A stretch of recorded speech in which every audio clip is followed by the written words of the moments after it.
Hello guys, so this is the Nelson Mandela gateway to Robben Island. That's where we are going to hold a ship, a boat, to go see the Robben Island. It was used as a prison to house the prisoners during the apartheid era. So we'll get to see where Nelson Mandela was in prison for 27 years, and we'll see his cell, that's the boat or the ship that's going to Robben Island. We're still at the harbor and we will be going out to board soon. So this is the ship that is taking us to Robben Island. We're here and we are now boarding. Thank you so much.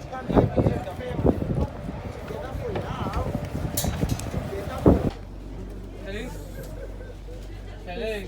I packed up this. Are you packed? Interior. We are on the bottom deck. The upstairs is full, but we will try to get seats at the top on the return trip because you can have access to the outside. You see a seat, you like it, take it, please. It's yours. Just make sure. In case of emergency, please guys take note, it's for your own safety, okay? It's very simple. As you can see, the design of the life jacket is like a jacket himself. We're gonna wait for this gentleman to finish with his phone call. Thank you very much, sir.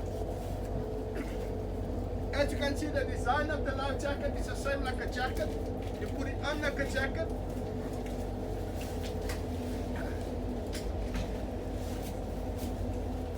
Now, there's a zip in the front. You zip it up.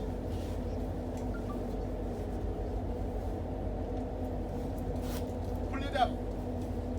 You got straps in the front, plug it in, and pull tight. And that's it, guys. All sorted. You notice on your life jacket you have a whistle and a light. Don't worry about the light. The light will automatically start flashing as soon as it gets into contact with water. Any questions? Good question. Life jackets. Right in the back where my colleague is standing, there's a cupboard with life jackets inside. In case of emergency, life jackets will be issued out to you guys. We will do our best to assist you, okay? I'm just showing you guys where the life jacket is because me and the boys decide to leave the vessel first. And the guys at least know where it is. Any questions? Thank you very much, guys. Enjoy your trip over to the island. One more thing, COVID regulations require you guys to wear, everybody, me as included, to wear your mask at all times, especially in an environment like this. Please do not remove your mask. I implore you, and you should wear it properly. Over the nose as well, okay? Anybody have a problem wearing their mask? Speak to me. It's a very simple solution. Over the side. Thank you very much, guys.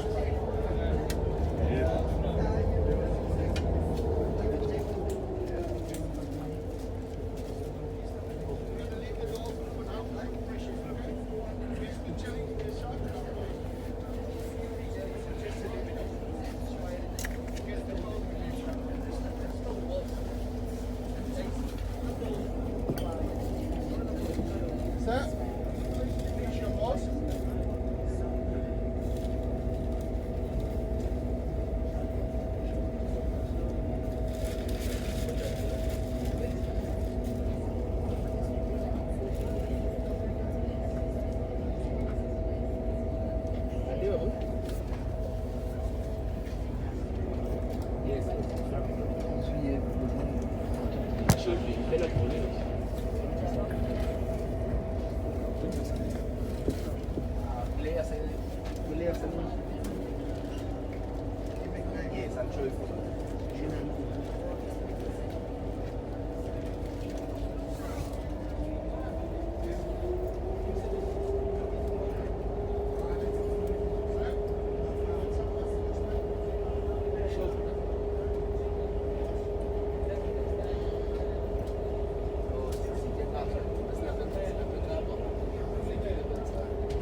walking up to the grey entrance. Okay.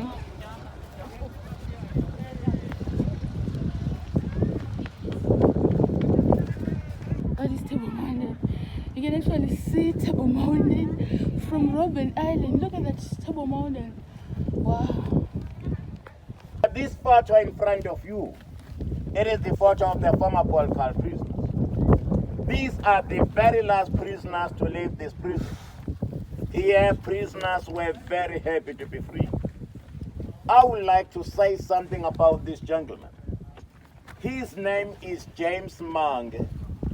What is special about him is that he is coming from the death row, from the condemned cell, because he was initially sentenced to death by hanging for fighting apartheid.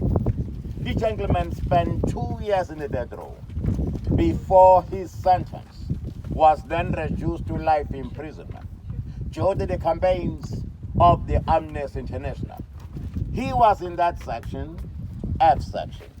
When you look around here, there are 5 towers. This is the first tower, and this is the second tower. The third one up there, 2 towers in that direction. All those towers were always manned by heavily armed sentries who were given instruction to shoot to kill. Right round this prison, you see this fence. It is not an ordinary fence, but a double fence in between. What is to confine their dogs. That was another measure of making a point that prisoners do not escape from this place. Besides, as a prisoner, it was not easy to swim your way to Cape Town. That's why from 1964 up to 1991, not even a single prisoner managed to escape from this place. So from here, we are going straight to F section. Please, let's proceed. When F section, the communal cell section. It is consists of 4 communal cells. The first cell, the second cell, the third cell, and the last cell. I spent the rest of my 7-year sentence in this section. In this cell here. When I first came here in this section, I found that these cells were given names by prisoners who came before me. Ours was called runners. That's where I spent my 7-year sentence. Let's get a second.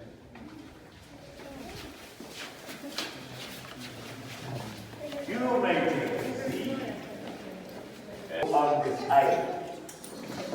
My name is Ndando, spelled as Ntando. My surname is Mbata. I'll be connecting this talk. Remember, you are free to take part of this place, and you are also free to ask questions, but not difficult questions. Let me start by saying, this island was first occupied by our people. Thereafter, the island was then occupied by the Dutch people. Dutch called this place Robben Island because it is full of seals. Robbing with the Dutch word for seal. Thereafter, the island was then occupied by the British. British called this place Penguin Island, which is full of penguins.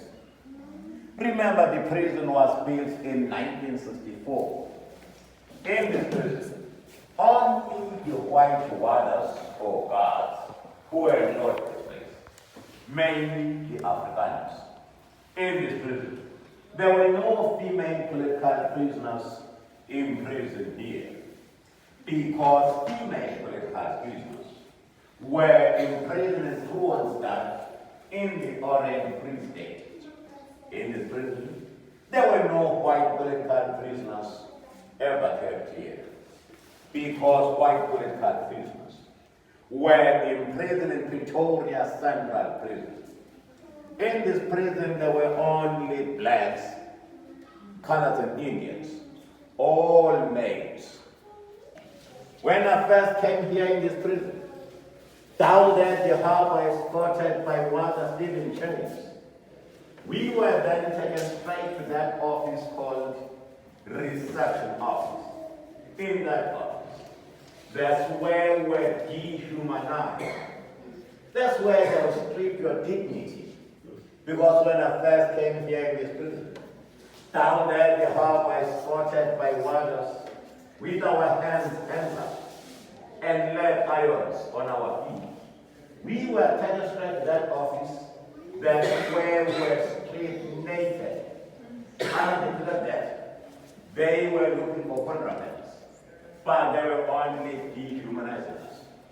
It is in that office where we were issued with prison tickets. From those tickets, you shall get your prison number, because in this prison, your name and your surname cease to exist. What is in that office? They were not interested on your name or your surname, but were interested on your prison number. That's why we say it is in that office, in that reception office, where we lost our identity. You were somehow reduced to a non-living thing. I would like to show you the enlarged version of our prison ticket. This is the prison ticket of Mr. Pilinaya, the gentleman from Durban. His prison number is 69/64. What it means? It means that Mr. Pilinaya was prisoner number 69 to be imprisoned in this place in the year 1964. And his prison number is 69/64. Now let's take Mr. Mandela's prison number. That is 46664. In actual fact, it's 466/64 because Mr. Nelson Mandela was prisoner number 466 to arrive in this prison in the year 1964.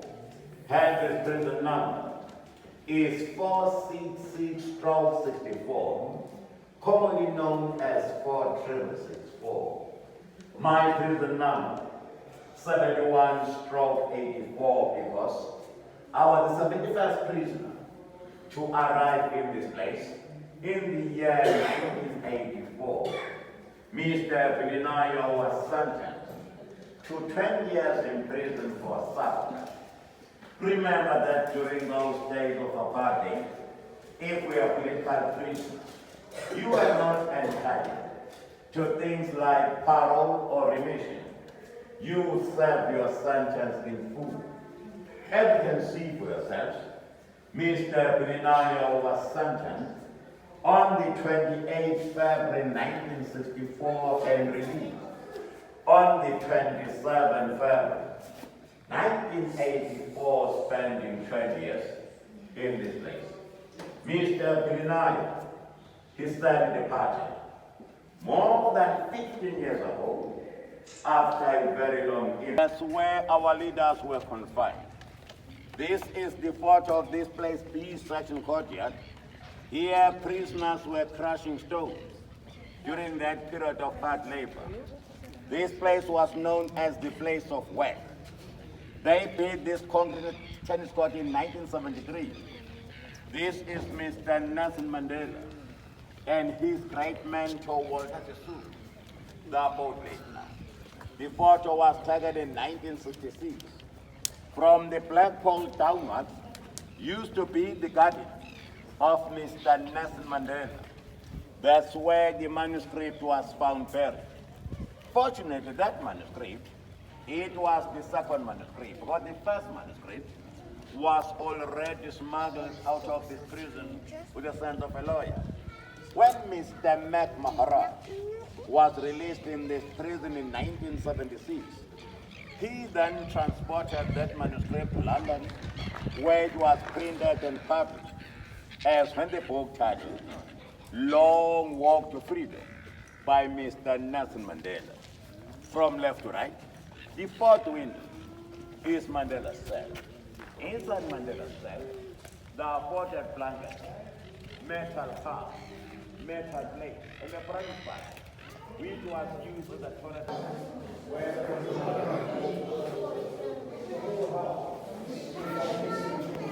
On top of some of these graves, they started by the prison ending to those ones that you are seeing on the yacht. We actually have plus minus 1,200 graves that are still visible today. As you can see, some of these graves, they are just scattered around the island. Those ones were classified by age, by race, and by gender. During the leprosy time, there were also 41 healthy babies that were born, but some of their parents passed on during that time. The children were all then taken back to Cape Town for adoption. The cure for the leprosy was only found in 1920, and it all ended up in 1931. It's a book. Wherever they were going, they had to carry that dombas at all times. A dombas was a phone book written in English and in Afrikaans. The policemen during that time, if they would see black people on the street, they weren't allowed to stop them and ask if they can provide those dombases, as of course, if they did not have the dombases during that time, they would actually be arrested. Also, if the dombas was expired, they had the right to take them and arrest them. Of course, then Sobukwe did not like the idea that the black people had to carry the dombases. On the 21st of March, he actually led a march that took place in all here in South Africa, told everyone to leave the dombases behind at home. They must do a peaceful march going towards to the nearest police stations. Most of them followed Mr. Sobukwe's instruction, started leaving their houses without carrying any dombases. Of course, the policemen started filling up the cells. As they were so overwhelmed to see so many black people coming towards them, they started shooting. On that day in Sharpeville, 69 people were killed. The youngest one was only 12 years old, and 180 others were wounded. That day in South Africa was recognized as a Sharpeville massacre, which today, each and every 21st of March, we do have a public holiday which is known as the Human Rights Day. Sobukwe during the march was in Pretoria. They arrested him there and he spent 3 years in prison. The cabinet sat down discussing what they should do next with Mr. Sobukwe. They said Sobukwe should not be released. Then he was sent here on Robben Island. Quickly, ladies and gentlemen, if you look outside on your left-hand side, you definitely see a small house with a white barrel. That house was Mr. Sobukwe's prison, the smallest prison that we do have in South Africa. As he arrived on Robben Island, Sobukwe was never counted as an ex-political leader. They said he was just a visitor, receiving his own punishment, which was only meant for him.